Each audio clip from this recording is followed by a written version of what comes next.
Number 1, बुढ़ापा क्यों आता है। नंबर 2, बुढ़ापे में दुख क्यों मिलता है। नंबर 3, बुढ़ापे में काम कौन आता है। जय श्री कृष्णा मित्रों, स्वागत है आप सभी दर्शकों का एक बार फिर से हमारे गगन ज्ञान सरोवर यूट्यूब चैनल में। मित्रों, सबसे बड़ा सवाल है कि बुढ़ापा क्यों आता है। दूसरा सवाल है कि बुढ़ापे में दुख क्यों मिलता है। और तीसरा सवाल है कि बुढ़ापे में काम कौन आता है। मित्रों, ईश्वर का एक नियम है, पृथ्वी पर आने वाले जीव को जन्म मृत्यु जरा व्याधि से गुजरना ही पड़ता है। आप चाहो या ना चाहो, ये चारों वो सच हैं जिन्हें आपको स्वीकार करना पड़ता है। दुनिया में साइंस ने बहुत तरक्की कर ली, लाखों शोध कर लिए, करोड़ों प्रकार की औषधियाँ बनाकर तैयार कर दी, परंतु इन चार समस्याओं का कोई परमानेंट सॉल्यूशन नहीं मिला। वैज्ञानिक भी हैरान हैं इस बात से कि हमने लाखों प्रकार की मेडिसिन बना ली, फिर भी बीमारियां कमने की जगह बढ़ती जा रही हैं। लाखों की संख्या में मेकअप इंडस्ट्रीज चल रही है, फिर भी बुढ़ापे पर कंट्रोल नहीं कर पाए। ये तो वही बात हो गई, तो पुराने कपड़े पर फिर से रंग चढ़ाने पर कपड़ा नया नहीं बन जाएगा, उसमें कमजोरी तो बनी ही रहेगी, वास्तविकता नहीं बदल सकती।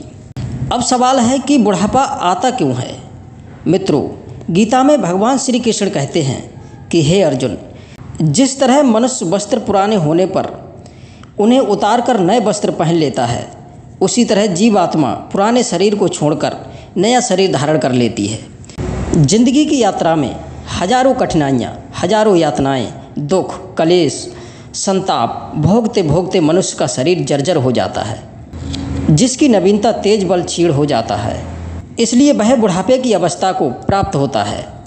जिस तरह गाड़ी पुरानी होने पर नई की अपेक्षा बहुत कुरूप दिखने लगती है, और ये बात सिर्फ मनुष्य में नहीं बल्कि पृथ्वी पर उत्पन्न होने वाली हर एक वस्तु, हर एक प्राणी में होती है। बुढ़ापा आने का एक कारण और भी है, और वह है परिवर्तन। जिस प्रकार प्रकृति स्वयं में परिवर्तन करती रहती है, एक जैसा मौसम कभी नहीं रहता। एक वर्ष में 6 ऋतुएं बदलती हैं, हेमंत, ग्रीष्म, वर्षा, शरद, शिशिर, बसंत। ये ऋतुएं बदलते मौसम की पहचान है। बदलते रहना यहाँ का नियम है। जैसे प्रकृति कई रूप धारण करती है, उसी तरह हमारे अंदर भी बदलाव होता रहता है। बदलाव होने से शांति और सद्भाव बना रहता है। मान लीजिए कोई राजा दुष्ट है और वह सदा सदा के लिए राजा बना रहे, तो प्रजा उसे कैसे झेलेगी। अधिक समय तक सत्ता में रहने से उसमें दुष्टता आ जाएगी, अहंकार आ जाएगा। इसलिए बदलाव बहुत ज़रूरी है। कहते हैं एक ही चीज़ बार बार खाने से, एक ही वस्तु को बार बार देखने से, एक ही ध्वनि बार बार सुनने से मन ऊब जाता है। बुढ़ापा आने का तीसरा कारण है कि जो हम करते हैं वही हमें आगे चल कर के मिलता है। हमने अपने जीवन में जो कुछ भी किया है, अच्छा या बुरा, उसका परिणाम भी तो मिलना है। कुछ का परिणाम जीते जी मिल जाता है और कुछ कर्मों का मृत्यु के बाद। जिंदगी के सफ़र में ये 4 पड़ाव होते हैं। जैसे सेना में भर्ती होने के लिए हमें कई परीक्षाओं से गुजरना पड़ता है, उसी तरह मनुष्य के जीवन में ये 4 अवस्थाएं उनके लिए परीक्षाओं के समान है। बुढ़ापा मृत्यु से पहले की अवस्था है, जिसमें आते आते जीवन के सारे रस क्षीण हो जाते हैं, केवल दुख ही दुख रह जाते हैं। वैसे तो मनुष्य के पूरे जीवन में दुख रहते ही रहते हैं, पर बुढ़ापा आने पर सारे दुख इकट्ठे हो जाते हैं। इधर शरीर का जर्जर होना, उधर दुखों का आना। मित्रों, सच्चाई तो ये है कि धरती पर मिलने वाले सुख जो हमें भौतिक वस्तुओं से मिलते हैं, वे सारे सुख शरीर के होते हैं। उन सुखों को भोगने वाला शरीर होता है, पर बुढ़ापे में वही शरीर शिथिल हो जाता है, इंद्रियां कमज़ोर हो जाती हैं, सुख भोगने की शक्ति ही नहीं बचती। तो स्वाभाविक है, सुख नहीं भोग सकता तो उसके पास दुख ही दुख रह जाते हैं। संसारिक लोग भी उसकी केयर नहीं करते, क्योंकि वे मतलबी हैं। उन्हें आपके सुंदर तन से प्यार था, आपके धन से प्यार था। अब सुंदर तन तो आपके पास रहा नहीं, धन आपने पहले ही दे दिया, तो वे आपकी केयर क्यों करेंगे। जो उन्हें चाहिए था वो उन्हें मिल गया, रह गए सिर्फ आप अपने लाचार, असमर्थ और वृद्ध शरीर के साथ अकेले। अब उस दुख को सहने के अतिरिक्त तुम्हारे पास कोई विकल्प नहीं है। अब तो सिर्फ एक ही सहारा रह जाता है, मृत्यु का कि मृत्यु आए और उसे सारे दुखों से मुक्ति दिला दे, पर वह भी बड़ी निर्दयी है, समय से पहले वो भी नहीं आती, आते हैं तो सिर्फ दुख। मित्रों, बुढ़ापे में मिलने वाला दुख अतीत में किए गए कर्मों का संचित फल होता है, जो हम स्वयं बो कर के आए थे। यदि आप चाहते हैं कि आपका बुढ़ापा भयंकर दुखों से भरा ना हो, तो जो लोग अभी बूढ़े नहीं हुए हैं वो मेरी बात ध्यान से सुन लें। सबसे पहला काम आपको ये करना है कि आपकी संतान को अच्छा संस्कार देकर परोपकार और दया धर्म का पाठ पढ़ाना चाहिए। यदि उनके अंदर परोपकार की भावना होगी, दिल में दया का भाव होगा, धर्म का ज्ञान होगा, तभी वो बुढ़ापे में आपकी कद्र करेंगे, अन्यथा नहीं। बुढ़ापा आने पर यदि आपकी संतान ने आपका साथ नहीं दिया तो इससे बड़ी दुख की बात और कोई नहीं होगी। मनुष्य को वह दुख सबसे अधिक पीड़ित करता है जो अपनों के द्वारा दिया जाता है।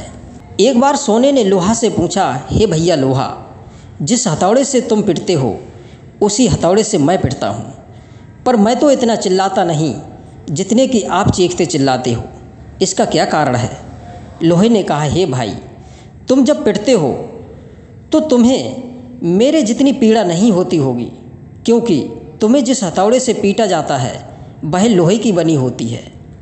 तुम ये सोचकर शांत रहते हो कि चलो मुझे पीटने वाला कोई मेरा अपना नहीं, पर वही हथौड़ा जब मुझे पीटता है तो मुझे बहुत दुख होता है कि मेरा ही भाई मुझे मारने पीटने पर उतारू है। जब अपना ही अपने को मारने लगे तो दुख होगा कि नहीं, इसलिए मैं तेज तेज चीखता हूँ। मित्रों, ये बात अच्छी तरह से ध्यान में रखना चाहिए। बुढ़ापे में जब संतान साथ नहीं देती, छोड़कर चली जाती है या उल्टा आपको मारने पीटने लगती है, इसका मतलब है आपने उन्हें पढ़ाया लिखाया तो बहुत, धन कमाने में दक्ष बना दिए, पर उन्हें सदाचार के लक्षण नहीं सिखाए, अच्छे संस्कार नहीं दिए। यही कारण है कि बुढ़ापे में उन्होंने आपसे मुख मोड़ लिया। दूसरी बात आपको ये ध्यान में रखनी है कि आप कभी निकम्मा बनकर के ना रहें। जितनी सामर्थ्य हो उतना बुढ़ापे में कोई ना कोई कार्य करते रहना चाहिए, जिससे सभी आपको महत्व देते रहें। और ये आदत आपको जवानी से ही बनाकर रखनी चाहिए।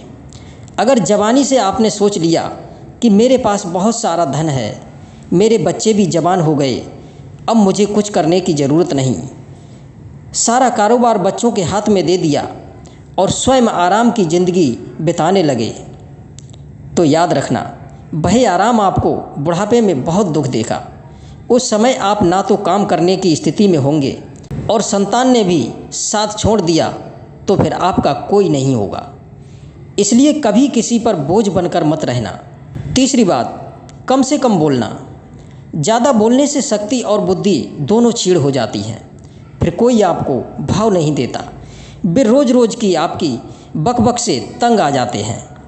अच्छाई इसी में है, कम से कम बोलिए। चौथी बात, बिना मांगे सलाह मत दीजिए जब तक आपसे कोई पूछने ना आए। और पांचवी बात, सहन करने की आदत बनाइए। कहते हैं सहनशीलता ही परिवारों को जोड़े रखती है।